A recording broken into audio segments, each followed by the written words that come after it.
Okay, the first one is what you put in your body. So your body's basically one big chemical reaction happening all the time, and depending on what you put in it determines determines how you feel. So you know, there's basic things like processed food. Coffee is a big anxiolytic.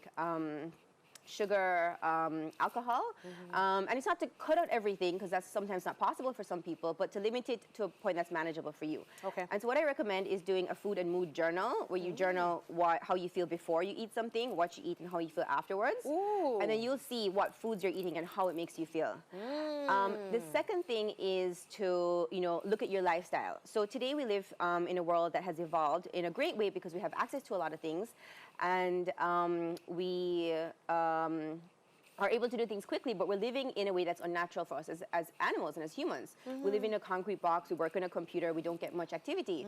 So try to incorporate more activity into your life, and it's good to do that with friends because we need more community. That's how humans develop. So if you go on a hike together, try and be more in nature, and integrate it in a regular way so that it kind of gets you back on a balanced place on an ongoing basis. All right, let's get to the third one now. The This third is the one thing, you've been which is my excited favorite thing, is how to outsmart your brain chemistry.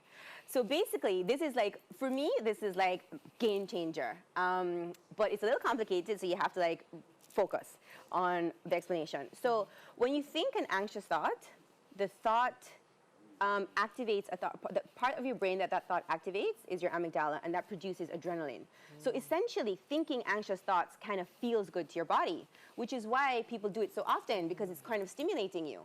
When you think, I don't want to think this anxious thought, the part of your brain that's activated by that thought produces no feel-good chemicals. So we're biologically incentivized to think anxious thoughts, which is kind of depressing, but it's not really depressing because there's one part of your brain that's activated by a certain thought that is the only part of your brain that produces more feel-good chemicals than the part of your brain that's activated by thoughts of anxiety. And guess what that part of your brain is activated by? Thoughts of gratitude. Which sounds simple, like if I'm grateful, have a happy life, but it's actually like a biochemical thing that happens to you when you think thoughts of gratitude. So for me, I developed a guided gratitude meditation, which combines principles in neuroscience with spirituality. And I have a free download on my website, crystalchong.com. That's KRYSTALCHONG.com.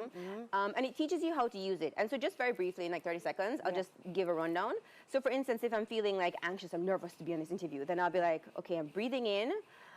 I'm grateful for the opportunity to talk to people about something I'm really passionate about. Breathing out, I release any fears of messing things up. Right. Breathing in, I'm grateful that I can be aware of my weaknesses. Yes. Breathing out, I release trying to control or to feel bad about being perfect if I'm not perfect.